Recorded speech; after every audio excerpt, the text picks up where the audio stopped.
in the game. From the screen to the field, it's all the same. AI in the zone, XR in the play. We hacking the future the SportHack way. Ideas in motion, we don't stand still. Code meets passion and power and skill. From data to dreams, we shape the notion. SportHack 25, ideas in motion. Move it, prove it, prove it, prove it. SportHack, ideas in motion. Prove it, prove it, prove it, prove it. SportHack, ideas in motion. It's 11:11, the teams log in. Online first, let the sprint begin. From Riga to the world, innovation collide. AI, coaches and data inside. Smarter performance, yeah, that's the play. Predict, prevent, push limits every day. Code the game, X, R, the crowd. We build a future, bold and loud, loud. Ideas in motion, we don't stand still. Code meets passion and power and skill. From data to dreams, we shape the notion. SportHack 25, ideas in motion. Move fast, dream big, take the shot. SportHack 25, give it all you got.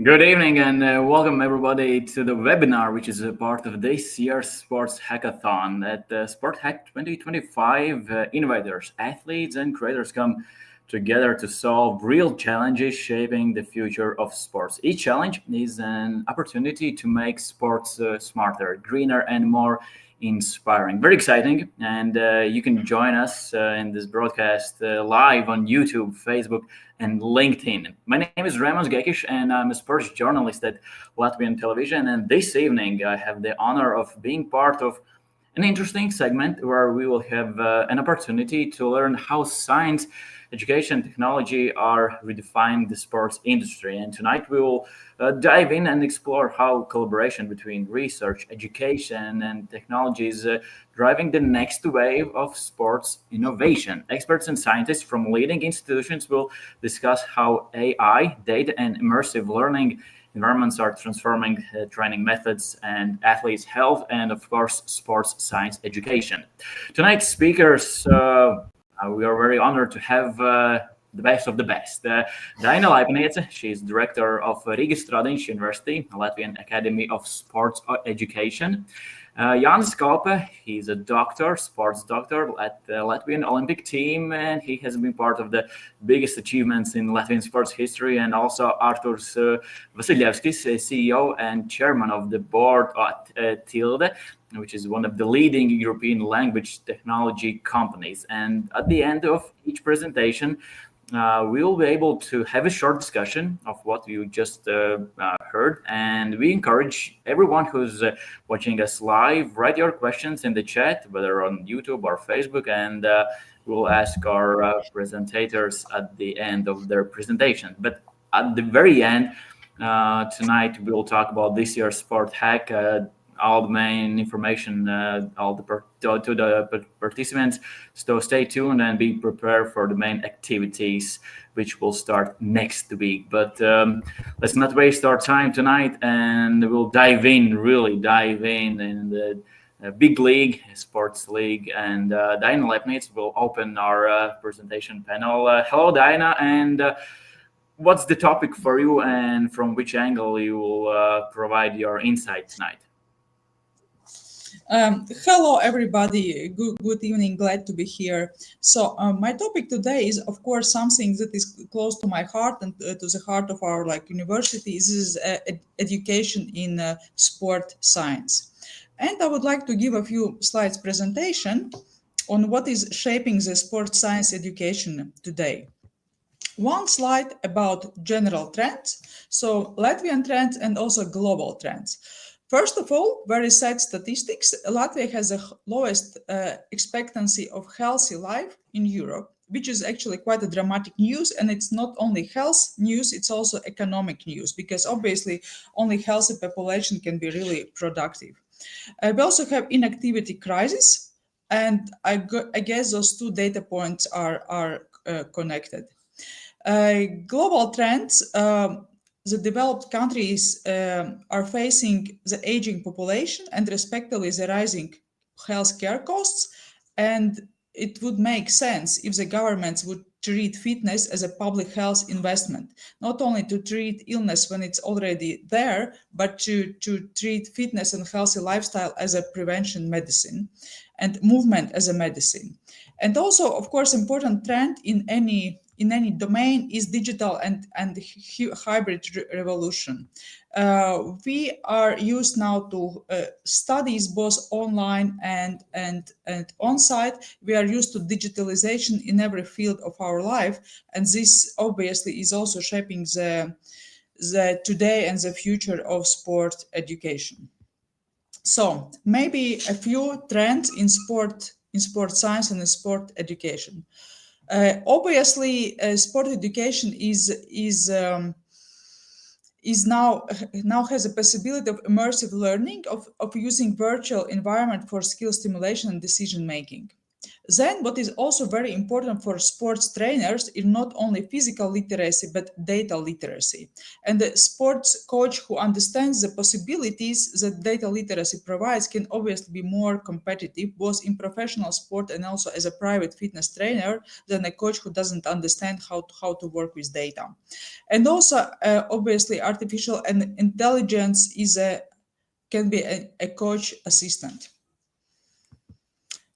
So also emerging trends in sports science education is immediate feedback, let's say integrating genetics, variables, and analytics for individualized learning. Also personalized strategies through big data. This is something I can share also a personal insight already. Some time ago, I did genetic analysis, and now I was able to talk to artificial intellect, asking what are the best fitness strategies for me personally, and it was quite interesting to get some insights how to divide activities, let's say, between strength training, between intense aerobics and other activities. And also what is important is transdisciplinary collaboration. A sports coach of the future or sports expert of the future is something who can work with several fields, from healthcare, from engineering, from IT, from data science.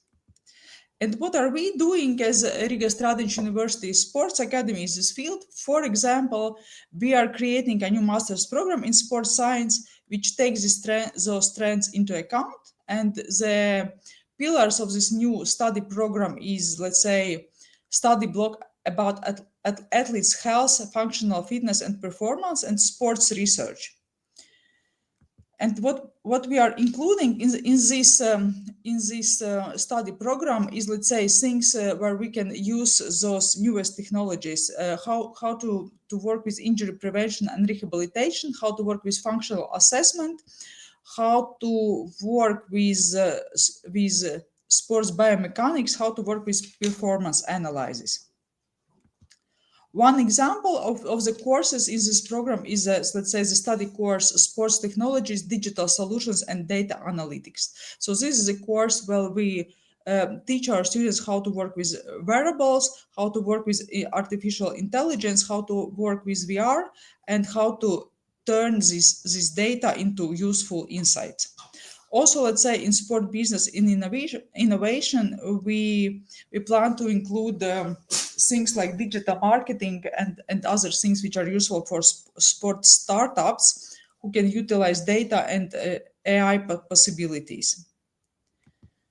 So, and my final slide, this is just a kind of questions for all of us. I don't think we have a final answer for everything, but I think the university should integrate health, sport, and technology more deeply.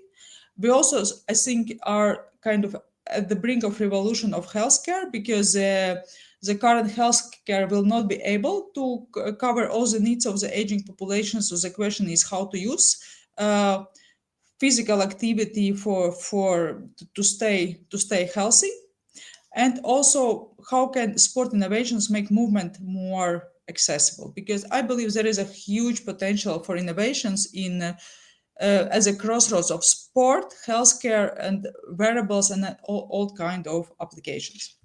So this is it from my slide, my part. Thank you. Thank you, Dion, for your great presentation. And like I said, we will have open discussion at the end of all presentation. But quick question from me, Dion. You said that in Latvia we have some troubling times, but which countries are leading the way and showing the right example, in your opinion? Well, if we talk about healthcare, I would say no developed country yet has really turned the healthcare around from like treating of illness to prevention. Nobody. Maybe this is our Nokia. Maybe this is what we should think about: how to create design a different healthcare system. If we would manage, we could sell it to many rich countries in the world. But obviously, countries are thinking about this. I think Scandinavian countries in general are relatively advanced in, let's say, health promotion, in making sport accessible, in making sport part of like public life, like in the cities, in the countryside, etc. Yeah, but those countries you mentioned, they have good traditions and value system about sports in general. Yes, that's true. So yeah, that could also But be we don't example. need, yes, of course. But I say we don't need excuses, right? We need good ideas. Exactly, and hopefully with this discussion and this year's sports hackathon, and we will provide some answers and some opportunities. Thank you, Diana, for your presentation. And the next speaker is Jānis Kaupe, sports doctor, Latvian Olympic team member. And Jāni, what you will talk about tonight, and what's your topic? My topic is how data might integrate in talent identification, and some story from real world, how it's working, and yeah, we'll see. Floor is yours, or this time the screen is yours. Yes.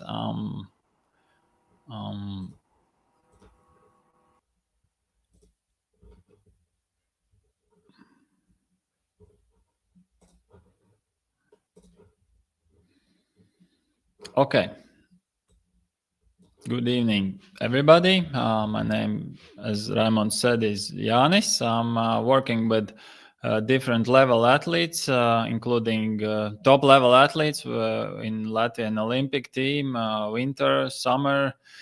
Recently, I was to World Championships in road cycling, and that's why I want to start with a story from road cycling. The road cyclists, scientists themselves say it's Formula One just 20 years backwards, the cycling compared to Formula One. And the other sports are also some more 20 years backwards in gadgets and in data, in all the analysis. I don't know if it's correct, but still, there's a story. There's a professional team, Red Bull Bora Hansgrohe, and I checked it 3 days ago. This year was talent search or identification of the team. It's global. You see, and you can see some real things. You can just apply the cyclists will know some Strava segments, just upload to them to their database. They just come and at the bike store just pedal hard and see what's the wattage, what's the numbers. And option C is you give the password, or you give the password to the team of the Training Peaks, which is one of the leading platforms for cycling coaching and numbers and everything about coaching and trainings. So you have 3 options to be chosen from the team. You should be junior as well, but it's for the young riders, and they are searching young talents for their development team. And I had the luck this summer before Tour de France start to participate in science and cycling.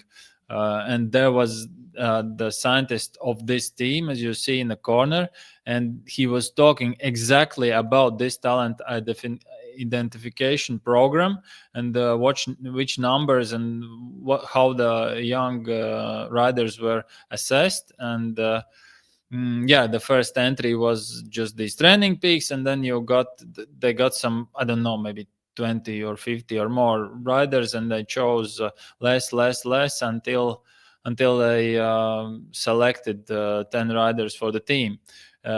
They saw some numbers, but what I liked the best was that not only the numbers matter, also the right part of the brain matter.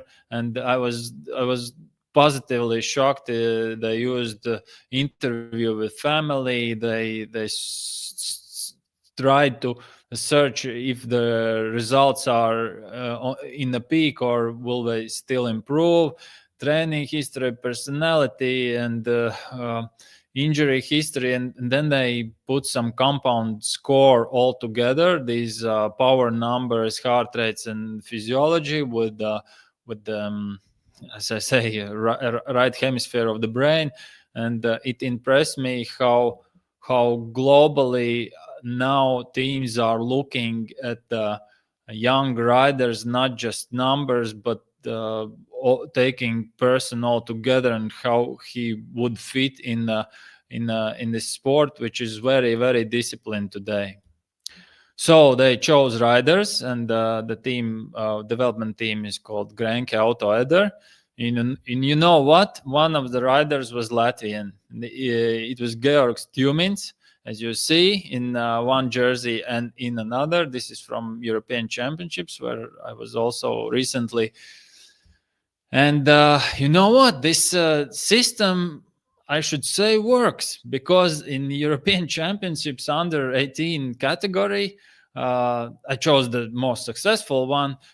In the road race, 4 out of 10 top 10 riders, I showed them in yellow, and also was Latvian, Georgs Tumins. It's a good number. It's 40% of one team.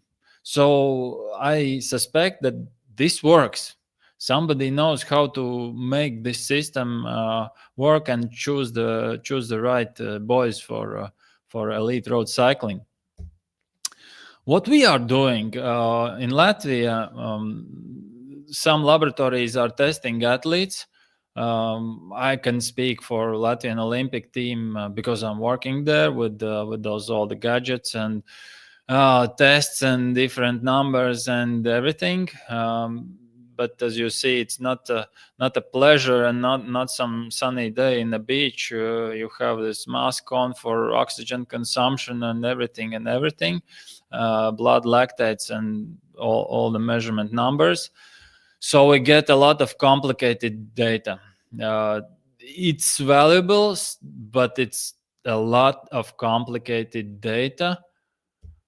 But we need something more cost efficient, covering larger populations, not just the ones entering Latvian Olympic team laboratory. And we need some higher prognostic value for talent identification. Why we need that? Because we as a country want to win medals.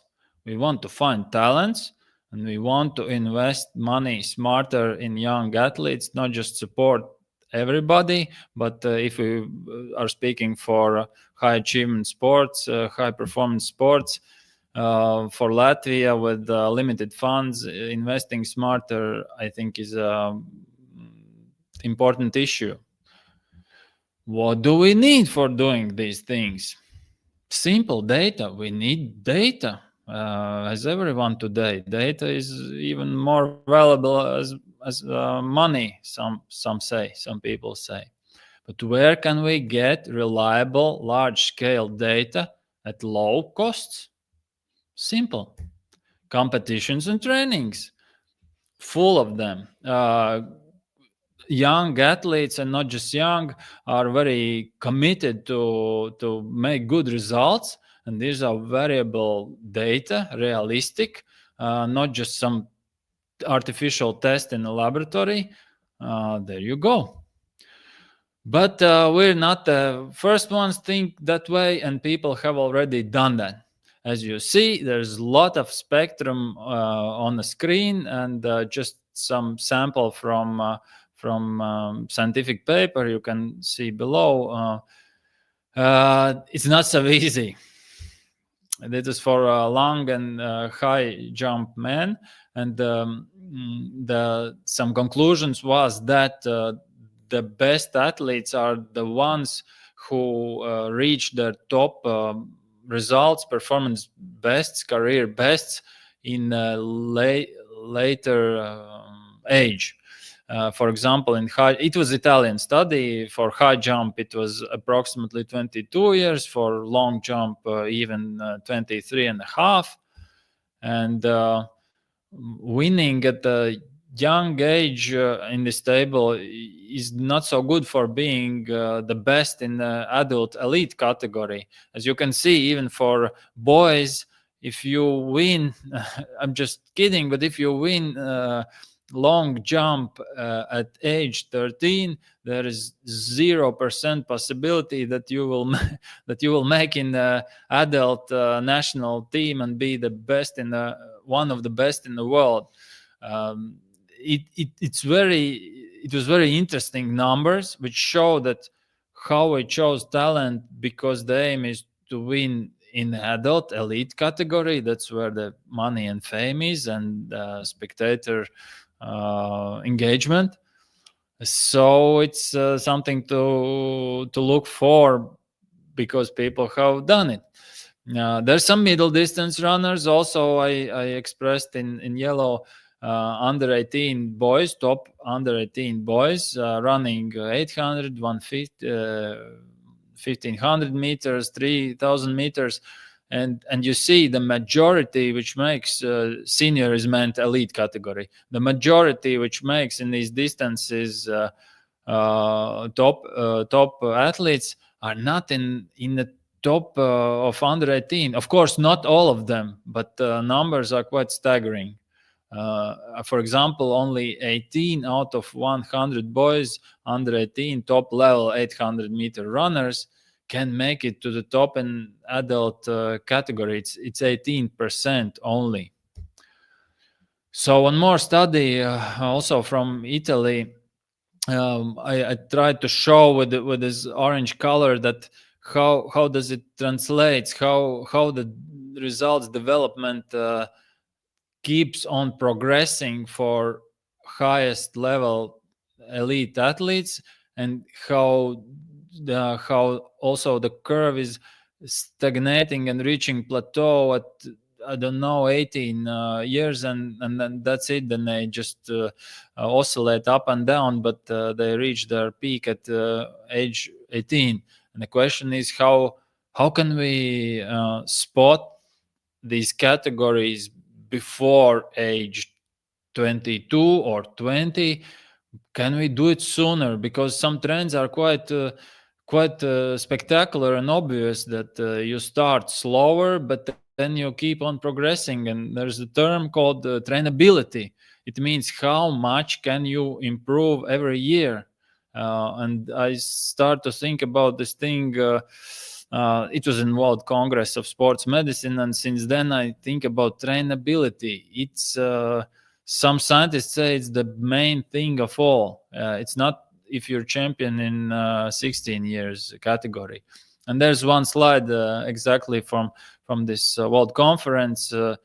And sorry, not the best one, but if you just look at performance, there's one prediction value.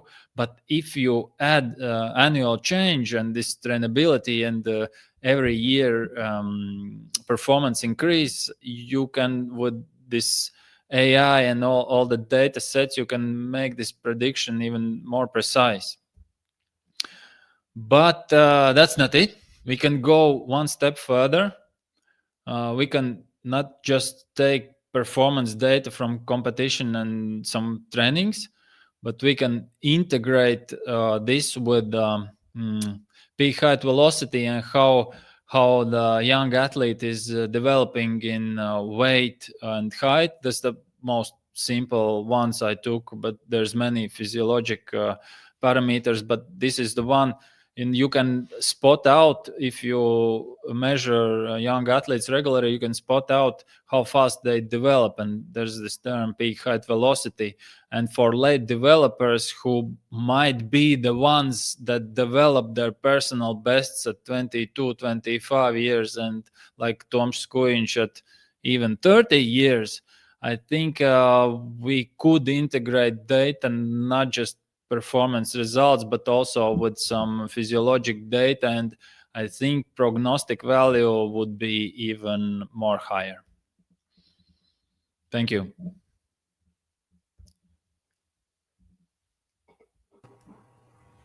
Thank you, Jānis, for very interesting insight in this sports data. And also, I have one follow-up question.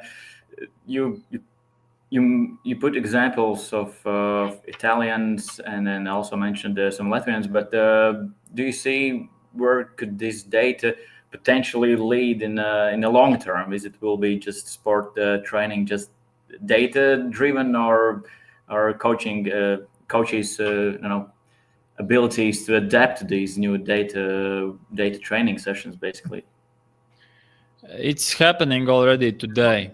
As I'm a bit from cycling more than other sports, I see that coaching and training is all about data. It's all about data regime of the athletes, recovery score of the WOO bands and HRV, and all the data is coming. But the coach's aim is not to lose his mind or common sense, to make all the things that worked, and he understands that it works, to integrate with the data. And sometimes I think for older coaches or coaches without data analytics assistants and helpers, it's impossible to, in the small head, to pack it all together. Yeah, I know personally some coaches who say, I just know this will work. I don't need any data to prove that. I just know that. Yeah, but things are changing. Things are changing, and our guest lineup for next speaker also is coming up. Thank you, Jānis, for this time now. And then the next presenter will be Artūrs Vasiļevskis, CEO and chairman of the board at Tilde. Artūrs, welcome, and I bet you also have something interesting to talk about. Absolutely, I will try. So first of all, thank you for the invitation and good afternoon. So I will share my screen. Yeah, honestly speaking, for a while I was puzzled about the way how to link AI, language technologies, with the sport.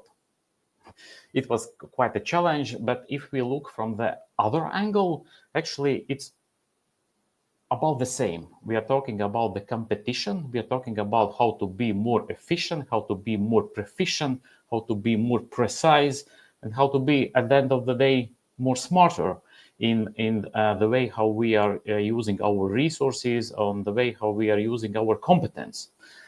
And interesting fact, actually, in language technologies, in particularly when we are talking about the machine translation, we have also Olympic Games. And those Olympic Games is about the competition among the top industry players, about those hyperscalers, US companies, Google, Microsoft from China, Baidu, and a lot of companies from the Europe. And the competition is about who will develop the most precise and most quality machine translation system. And we were taking a challenge in this competition for 5 consecutive years. And I'm super proud for my team, which were very dedicated, very focused in a very specific language, with the goal to deliver the most precise, the most quality machine translation system. And we have had this honor to actually beat those hyperscalers like Google, Microsoft, and many other companies from the Europe in terms of delivering the best performing machine translation engine for selected languages, for the Baltic languages, for the Polish languages. So the key for success is to be very dedicated and focused towards to the specific task. And our task was by providing the most precise machine translation, for example, for the Latvian, our language. But what is next? Of course, we are now living in the era of AI, and there are also the same big US hyperscalers, OpenAI with the ChatGPT, Microsoft with the Gemini, Meta, Mistral from the Europe. But there is one related issue or challenge with all those big players. Players from the US are mainly focusing towards the English language to deliver best performing, most advanced, most smartest AI applications, mainly for the English language. Mistral is focusing towards to the French language. But the question is, what are with remaining languages? In the world, there are more than 7,000 languages, and in Europe, there are more than 80 languages used on the daily basis. Officially, we have 24 languages, and it's not only about English and French language. So what about, the remaining languages? And of course, Europe was not happy about the fact that not all European languages are supported in a same quality level by the approach that each language in Europe is treated like a first-class citizen. And there was a competition, the same competition for AI developers, AI companies, where Tilde also participated. And actually, we won this competition among a lot of European companies, and we were nominated by European Commission to develop this European AI, which represent on the highest level all European languages, and also is in our European context in terms of the history, in terms of the culture. And we are super proud that actually just a couple of weeks ago, we made it happen. So we accomplished this enormous challenge by training this European AI. So for this task, we actually used the most powerful supercomputer in Europe. So we used Lumi, which is located in Finland. So this is the most powerful supercomputer in Europe. Actually, this is the 5th supercomputer in the world. So a huge infrastructure was dedicated for Tilde for this super important task. And so what we delivered, and we are also was extremely, I would say, surprised that we were able to deliver an outperforming AI. And why I'm saying outperforming, we teached this AI how to translate. And we compared this European AI against the currently state-of-the-art ChatGPT OpenAI model, which is 4.1. And despite the fact that our model is by 60 times smaller than this state-of-the-art US model, in terms of the quality, this our European model, Tilde Open by Tilde, can deliver the same quality. And actually, for some specific sentences where there is this cultural, contextual context, we can deliver even a better quality. And another advantage is that this model is smaller. It could be deployable on the local infrastructure, the infrastructure which is located in the Europe, the infrastructure which is located in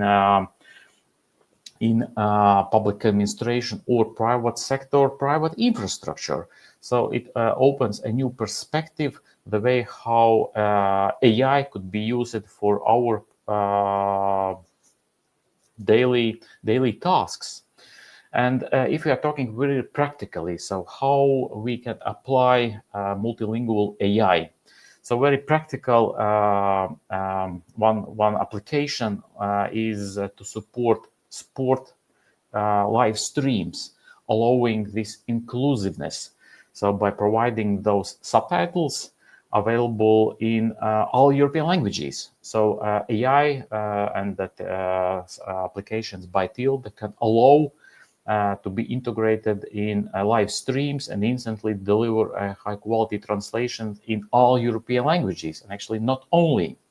So this is one way how AI can be very efficiently used. And another example is to have a very dedicated, very smart media assistant, which is trained on the historical facts in the field of the sport. So it could be assistant during this live event, broadcasting, and where you can precisely check some facts about some historical data. And the advantage of this AI assistant is that this very dedicated smart assistant does not have this hallucination, which those open generic models unfortunately can provide. So this is another way how AI can support sport happenings. Yeah, and then some facts about the Tilde, and actually it was very interesting and highlighted by European Commission, because actually we can deliver this, I would say, world level AI application with just a kind of a small team. It was done only by 12 PhDs, but very dedicated team. And we delivered the same AI applications, which are done with huge teams like the team which do have Microsoft or OpenAI or DeepSeek. So yeah, I must say that in Europe, and particularly in Latvia, in the field of AI, we have great potential. So yeah, thank you. It's very interesting always to learn about AI possibilities. Quick follow-up question.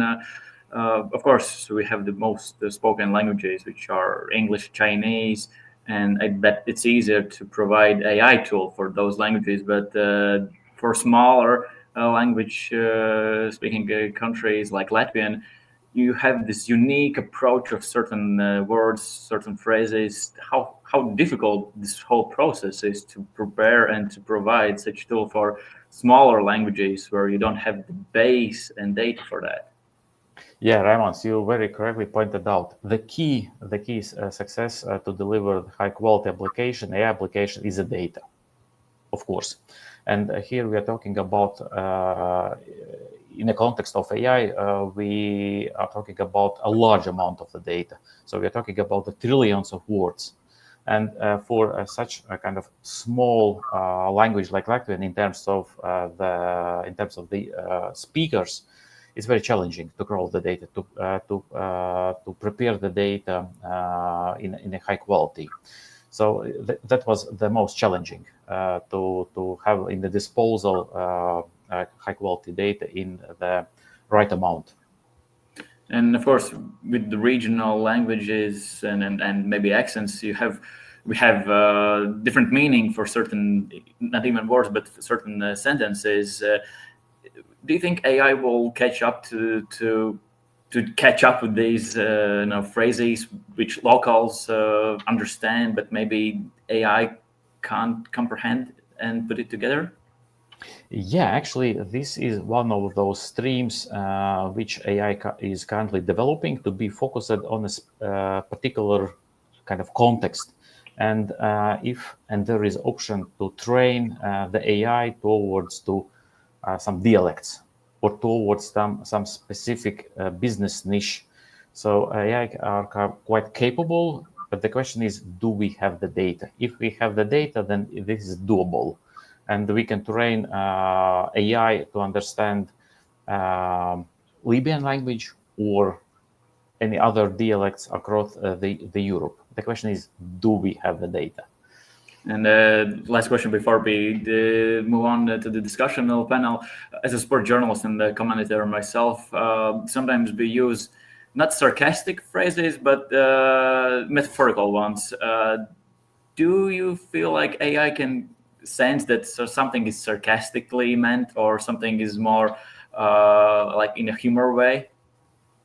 I believe not yet, but we are towards this direction just to learn those phrases or some abbreviations and the meaning of them. We are slowly but steadily moving to this direction to have at our kind of disposal, of our use, kind of AI which understand our Latvian language in the way how we are using this language. Thank you, Artūrs. And then now I would like to join our discussion panel, Jānis and Diana. We heard from each point of view your approach of AI and, of course, the leading way of technologies and data analysis. My question is, where do you think we will see our sports system and also like public health system in 10 years? Will it be enough time to have drastic changes, or these changes will happen even faster, or maybe it will take longer time to see on our real life daily basis something? Maybe Diane, you can start first. Well, it depends whether we will be early adopters of new technologies, of new ideas, or we will be somewhere in the middle, or we will be lagging behind when everybody else is already using it. So it depends. Obviously, that those developments are huge, possibilities are huge, but it's always good to be at the front of those new ideas. Yeah, because those technologies they update every month, every day, and something that was new last week, now it's old version, right? So as I say, the artificial intelligence will not replace humans, but humans who know how to work with artificial intelligence will be way more competitive than humans who do not work. And this will be true in any field, also in healthcare and in sports, in training, etc. Jan, maybe you can share your thoughts on this. I'm just thinking where is it all going, and from athlete perspective or point of view, because there are some talks already that young cyclists can't handle the regime 24/7 because all is driven by your recovery score from whoop training numbers, and they're just being athletic robots. Maybe in China it's not a problem, but in Europe it is a bit a problem because we want something more, not just sport by data 24 hours a day, and it's only human. I don't see clear vision where it's going. Maybe it's going in some 10 years in a direction where we want to get free from some gadgets for at least 1 day in a week, not all live, but different generations. I only speak from my old person's point of view, and I must put more effort into understanding Gen Z and also Gen coming. Jan's actually raised a really good question. Where and when it will be too much of everything, because if we put everything on data analysis basis, we can predict when you will achieve good results, who will win, and you can maybe lose the surprise element of the sport and the excitement. Do you believe that we can get away from emotions, what sports is like giving us? Yeah, I was thinking the same thing. If we reach the level that I can calculate my athletic career up to 30 years of age, then I don't start the thing. But I don't know. I hope it's not, because I see in at least in high performance sports that everyone works perfectly. They've done a perfect job. They trained a lot of hours, but still some win and some don't. And when the AI will start to make good progress about predicting and calculating this gray matter in the head, which is I think the main determinant of the success, because physiologically at top level there are several athletes which are equal, but win two or three of them every time. And still it's, I think, hidden in a lot of neurons here, and until the time when AI can't get in here, the sport will be interesting. Yeah, this is a great approach, because we talk that nowadays kids spend more and more time on their screens, and if you put a lot of information, as Jānis mentioned, they probably will get tired of that, and you will have less motivated athletes, and not athletes, as Jānis said, that our activity level just as a society is lowering, and that's a crucial part.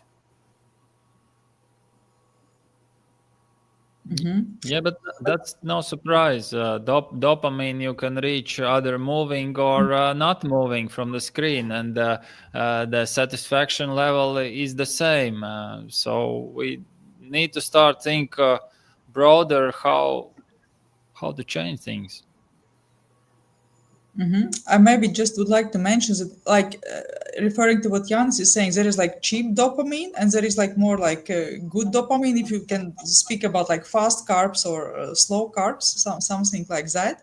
And the thing is also, maybe there will be some developments, let's say, from insurance companies who will, there are already some developments early that who will take into account your activity level, whether you like visit a sports club or something, and it will partially influence your health insurance costs, for example. So there might be some nudges, as they call it in policy making, towards like a more healthier lifestyle.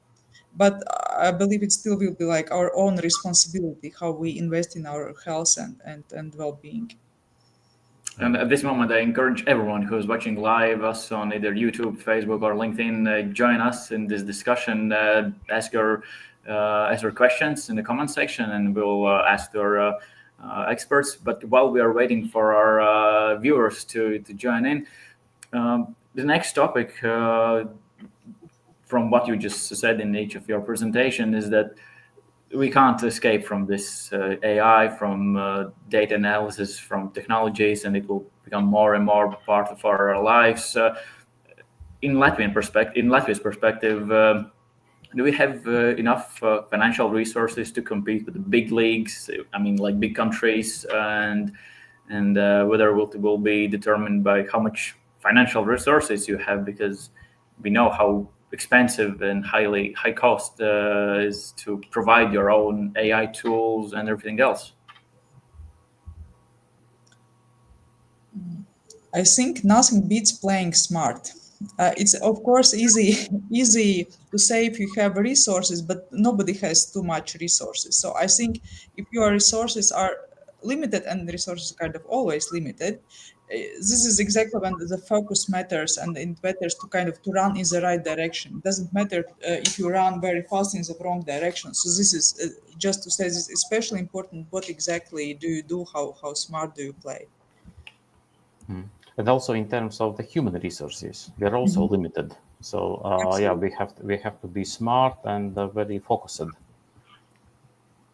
But just very like general example, if you know, there is a country like Japan which has like no natural resources, not even wood, and it's one of the most developed countries in the world. So it's not about having resources necessarily, it's about doing the smart thing. Yeah, and we have the first question, and it's to Artūrs about Tilde's company. Is the movement and drive of Tilde a specific goal to be achieved, or is it a movement that never ends? Thank you for this question.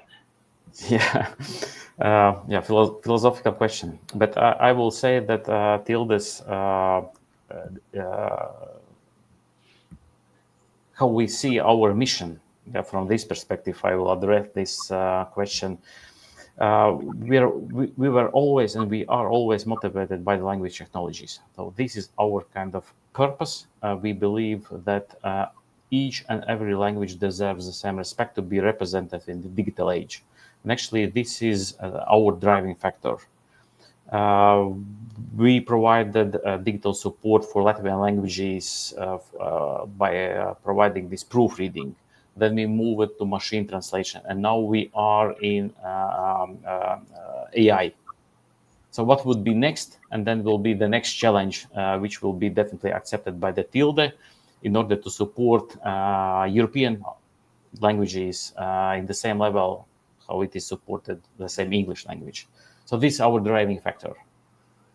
Thank you, Jānis Kaupe, for this great question. I have more. Great. Artūrs, but when you reach the goal of adding Latvian language value, it will improve AI's I don't know, calculation or anything. For example, a lot of laboratory Excel interpretation or in Latvian or no? Is it correlated or not? Improving. Yeah, sorry. Yeah. You are right in regard. So it's like a never-ending story. So there is a need. There is a way how AI can be used. Now we are just in the beginning by discovering how AI can be used in a general way. That there is a lot of undiscovered way how AI can be used in a business environment by complementing, by be integrating in our business processes, public administration processes. And there is this never-ending need to improve it, and have more deeper integrations. So it's like, never-ending story. And actually, nowadays, we are not talking about only Latvian languages. Tilde is focusing on all European languages, actually beyond. And I have a follow-up question to what Jānis asked. I remember when Latvia just gained back its independence, and we struggled to, have something in our language because everything we imported was either in English or other languages. Have we reached the point where we have no troubles at all? Of course, we have regulation, we have laws that if you import something that needs to be with the sticker or the label that gives you like what the content is of this product. But now, do you feel like with the mobile phones that maybe Apple will translate their iOS into Latvian? Have we reached that point yet? When Latvian language is basically on the same level as at least providing information. No. Unfortunately, we are not at the level where Latvian and European languages are on the same level like English language. So there is a lot of content available in mainly in English, the same Chinese, Spanish, German languages, but we are still lacking behind. So with the language technologies, actually, we can provide the same access with the translation, with the transcript, by allowing to consume the same media content in our languages. Because what we currently observe that our young generation, and I was super surprised actually that they are speaking English. And the fact is that actually this media content is provided in English, and there is no way how to consume the same content in Latvian. And they kind of are forced by the content, by the media, to switch from Latvian into the English. And that's it's actually a terrifying fact. It's not only happening in Latvia; it's actually happening across the Europe, because the content is mainly available in English, and there is no way how to translate it. Yeah, I actually experienced the same situation myself. I was at a cafe talking to my friend, and behind me were like three youngsters, and they talked English. I was like, oh, okay, maybe some tourists. But then they switched to Latvian. It was weird thing. But with this live translation, I have good example. My mom, when she I don't remember which product it was, but it was written in English, and she had one of the biggest companies, which provides also this live translation. She took a photo and it translated into Latvian. So this is one of the good examples. My mom, she doesn't understand English, but she used this tool and she managed to understand what this product is about. Mm-hmm. Yeah. Technology in this regard can definitely greatly assist. Absolutely. And by advancing this technology, by providing more precise and more correct translation or access to the content, it definitely helps. And we have first question from our viewers from Anna BHG6GS. Hopefully it's not a robot because the question is about robotics. Hi, question about technology and innovations. What do you think about robots in sport? I will start with my answer. I don't believe robots will replace people because people make mistakes, and sport is about who makes less mistakes.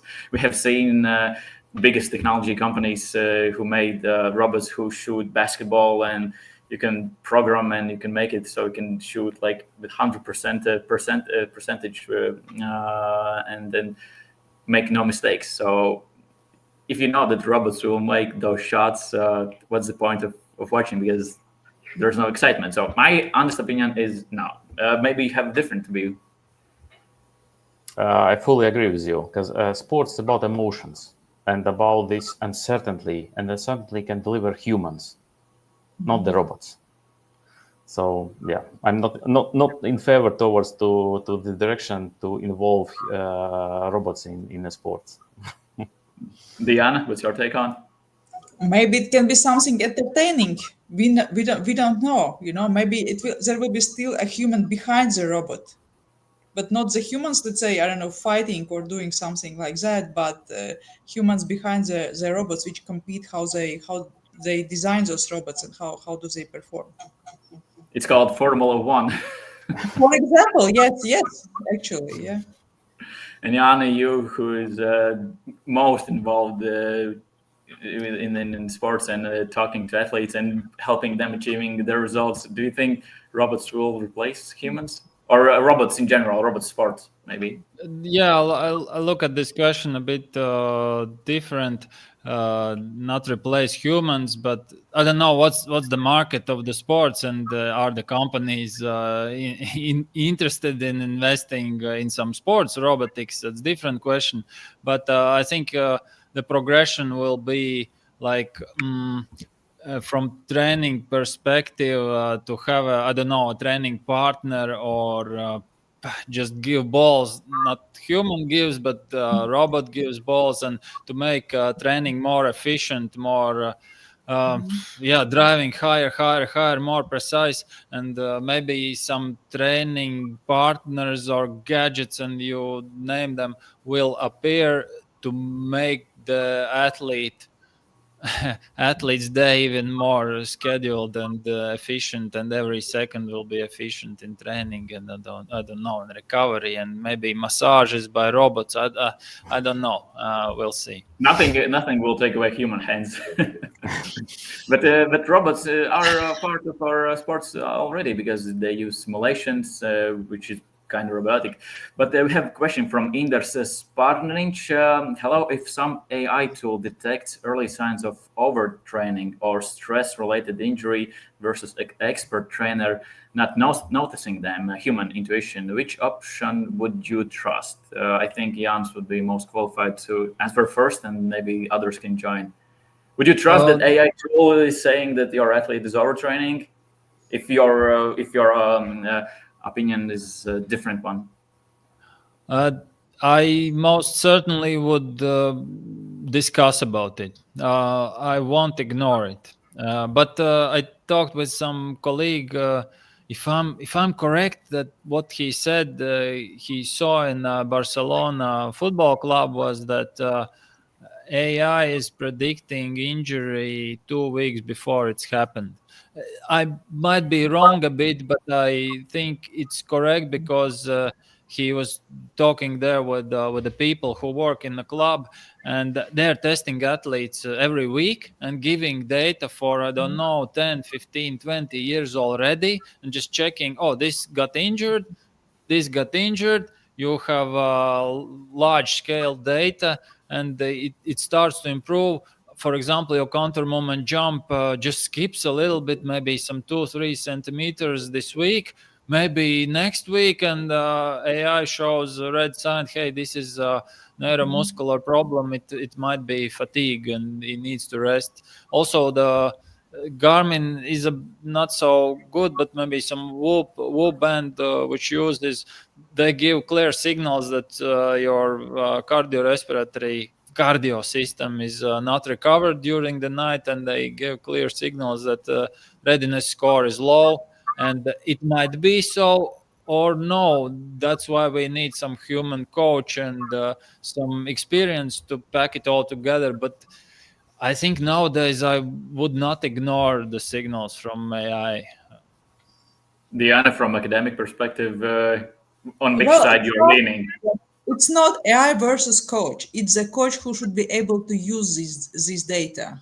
Yes, and from this huge amount of data to see the tendency and has the insight. And indeed, this AI and big data is very promising for risk, for prevention of trauma. So this is what we should learn, our new coaches, how to work with this.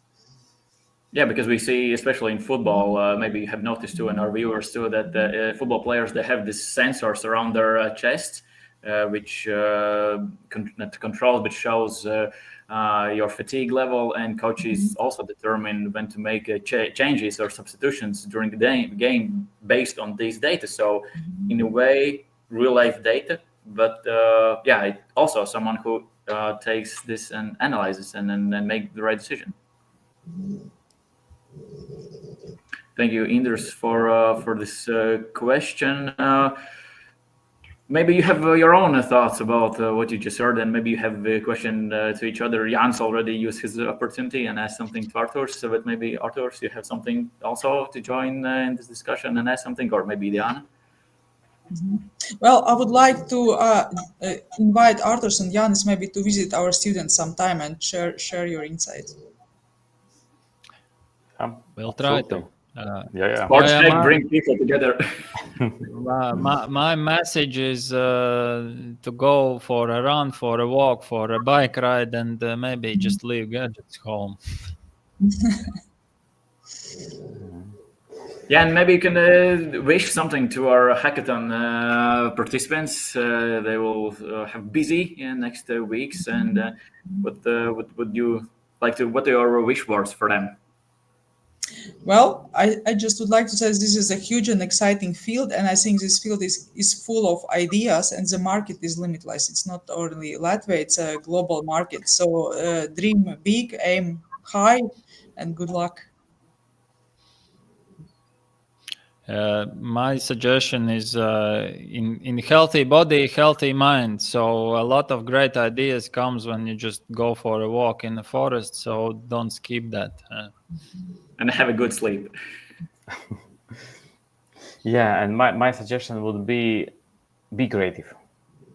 Be creative, be open-minded, and actually you limit yourself. Mm-hmm. Amazing. Thank you for your inspiring words and also a great presentation. I believe everyone could potentially take out something and then use for themselves. But then now we have one of the most important people in this SportHack, Carlos Skuja, who has something to say to our participants.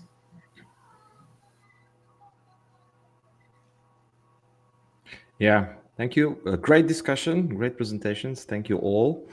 And now I'd like to just give a short presentation about the SportHack Innovation Hackathon itself. So as you know, it will happen actually in almost 2 weeks, not next week, but week after. And shortly about us. So this hackathon is organized by Open Innovation Community Wind Hackers, and mainly we are the platform where creative and enterprise people meet together, learn, and create new things, and probably one of our most visible activities is organizing different type of hackathons. And actually, we organized first edition of SportHack 5 years ago. Initially, it was planned as a on-site, in-person hackathon, but COVID made the changes in our plans, and we decided to organize the SportHack 2020. And then the motto or the slogan of this hackathon was let's win the crisis together, because the sports was actually quite actively impacted by COVID. And this was international hackathon. We had more than 34 teams, more than 200 participants from many different countries across the globe. And always people ask me, okay, you organize the hackathon, and what's next? And actually, the winner of the SportHack 2020 is still an active startup company.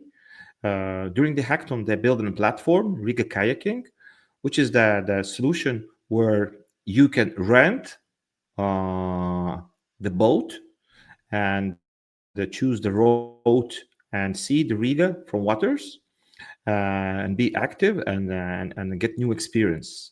And yeah, this is at the moment running business, operating in Riga. They have plans to actually to scale and offer similar solution in other cities in Europe, in the world. So this is the real outcome or result of SportHack 2020. And the motive or the slogan for this year's hackathon is Ideas in Motion.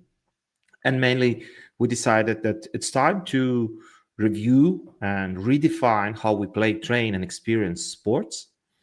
And we actually take a look on different type of research papers.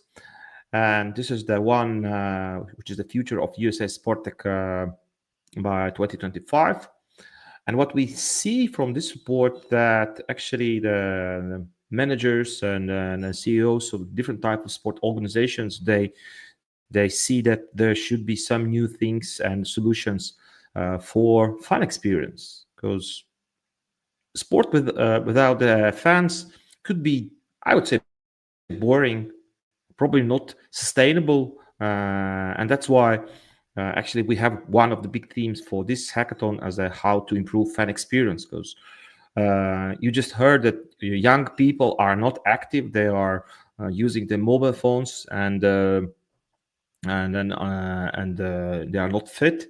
But if you can provide different type of sport related content on different devices, one day you look at sports from your mobile device, and another day probably you decide, okay, I'd like to try myself it. The second big challenge is the data. We talked about data a lot today, and Jānis had different use cases how data could be used, and I agree this is actually big potential to use those sports data, because I think Jānis could agree that today there's a lot of data collection, sensors and smart words and et cetera. And the next question is how to use those data in smart and useful way.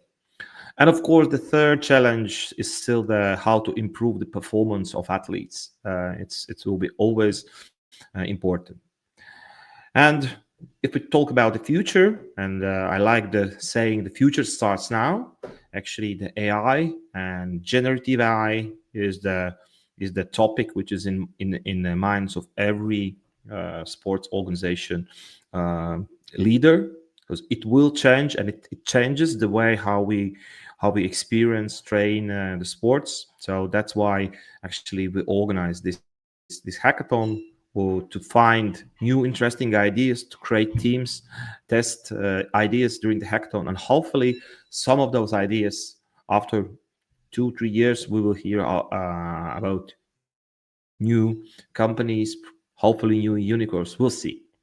So for this hackathon, we have 3 big themes we invite innovators and teams to work on. First is the A-powered sports. It's mainly all about the sports process. And what I mean by that, it means the training, competition, data, so athletes and anything you can imagine about the sports process, how to improve it.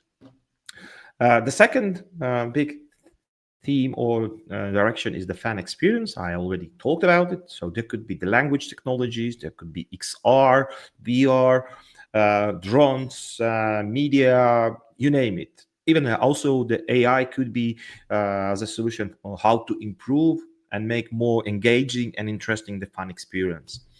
And the third big theme is how to make sport more sustainable. By sustainable, I mean greener materials, inclusive environment, a safe environment. So those are the challenges we are facing also nowadays.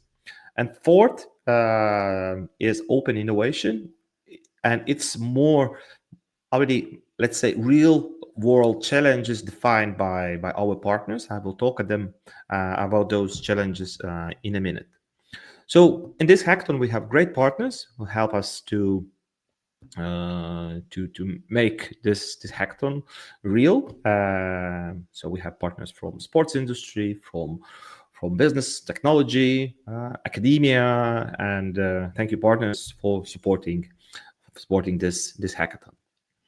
So as I mentioned, the fourth direction is open innovation, where partners define real world challenge, and so by that it means that they give real business or use case. Partners will provide, in some cases, some specific data. They will definitely provide some experts and mentors. So if you will choose one specific challenge to work on, then there will be the sum of one or multiple experts who will be really good informed and will be able to answer to your specific questions. And for participants, you can look on the partner challenges also from different perspective, because after the hackathon, if your idea is really great and interesting, actually there is an option for you to work together with the partner and implement further your idea, your solution, and have a first real pilot project and develop this idea in a real world. So some challenges. There is a challenge by our partner Decathlon, and there is statistics in Latvia, 78% of seniors do not sports. And the question is why? We don't know. So there is research. We know the fact that that's the problem. And actually the sports for every age is important, but specifically for our seniors, it could help them improve their health, they how they feel.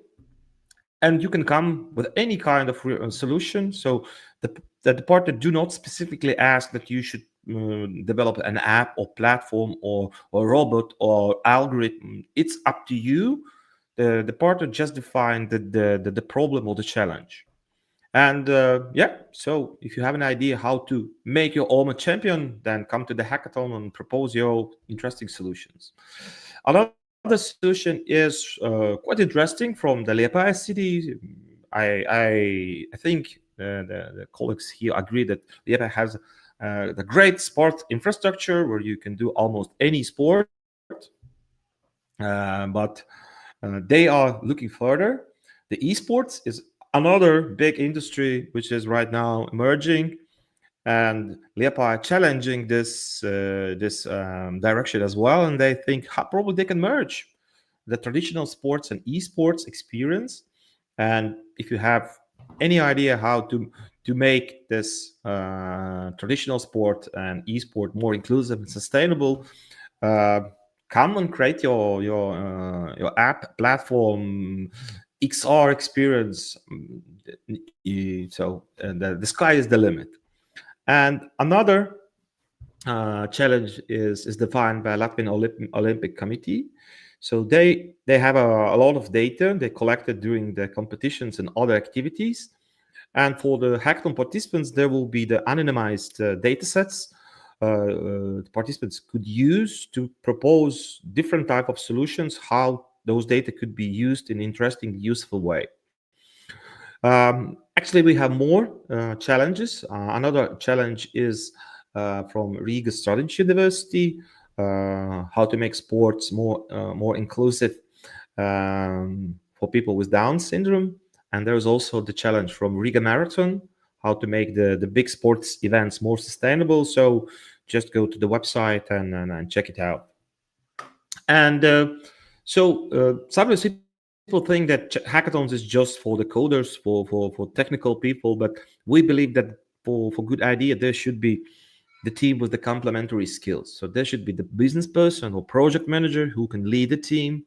There should be the technical person who can code or assemble the some electronics, because at this hackathon, actually, you can also build physical things. And of course, creative people who can deliver and create great user experience, designs, tell the story. And if those three people are with those skills are in the team, it's a better chances that they will create an interesting project, and hopefully the project will live after the hackathon.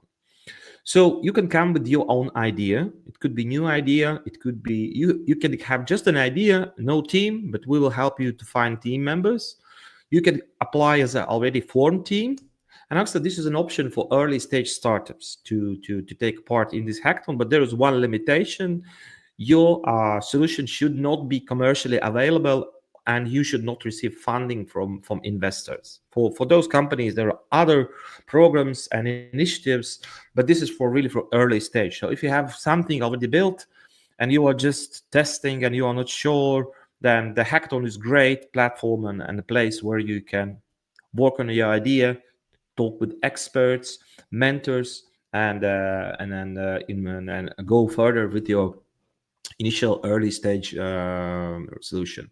So technically, right now there is active registration process, and right now till the November 7th, there are 2 webinars. The last one is today. Last Wednesday there was the first webinar where 3 successful Latvian sport tech startups shared their story. And next Wednesday evening, there will be info session and also team formation and matchmaking session. So those people who are looking for the team or looking for the team members, you are welcome to join this session, and we will help you to find your team members. And then the hackathon will start on the 11th of November and will last in online format till 14th of November. And it mainly will happen at the evenings. So you can still go to your university, the courses, and at these evenings there will be several type of workshops. You will be able to meet with experts, mentors, and work together in online format. And on Saturday, on the 15th of November, there will be in-person on-site demo day at Riga Students University. So because people, when there is just an online hackathon, they say, okay, it's good, I can do everything from my sofa at home, but still I'd like to meet real person, make some new contacts, and this in-person format is needed. That's why we decided that the demo day should be in person, where you have a chance to meet people, have some party, and celebrate your accomplishments. So so you will be able to come to the Riga Students University and meet people. The deadline. So you will be able to register and form the teams till the 6th of November. This is actually next Thursday, and then on the 7th of November we will announce the winner, not the winners, but the selected teams, and then after the hackathon will start. Okay, if you are interested, then go to the SportHack.co or scan the code and register, and hope you see on the hackathon. Okay, let's create the future of the sports together. This is it from my side. If you have any questions, then you are more than welcome to ask them or send an email, and we are always here to help you. Yeah, it's a great that's it from my side. Probably the final comments. Yeah, just as I said, it's a great opportunity to find solutions for already established challenges, what Carl just named, and or something new or your own to bring on the table. So yeah, use this opportunity wisely, and maybe something great and big will come out of this.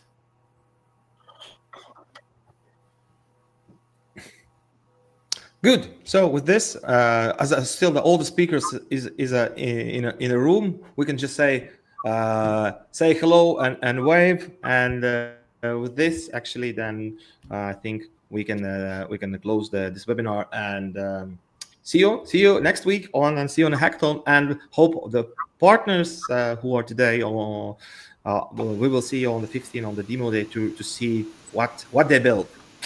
Okay, that's it. Yeah, Riga in the game, from the screen to the field, it's all the same. AI in the zone, XR in the play. We hacking the future the sport hack way.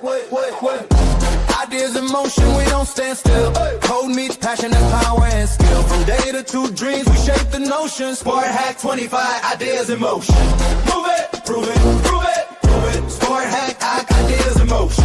Prove it, prove it, prove it, prove it. Sport hack, ideas in motion. It's 11:11, the teams log in. Online first, let the sprint begin. From Riga to the world, innovation collide. AI, coaches and data inside. Smarter performance, yeah, that's the play. Predict, prevent, push limits every day. Code the game, X, R, the crowd. We build a future, bold and loud, loud. Ideas in motion, we don't stand still. Code meets passion and power and skill. From data to dreams, we shape the notion. Sport hack 25, ideas in motion. Move fast, dream big, take the shot. Sport hack 25, give it all you got.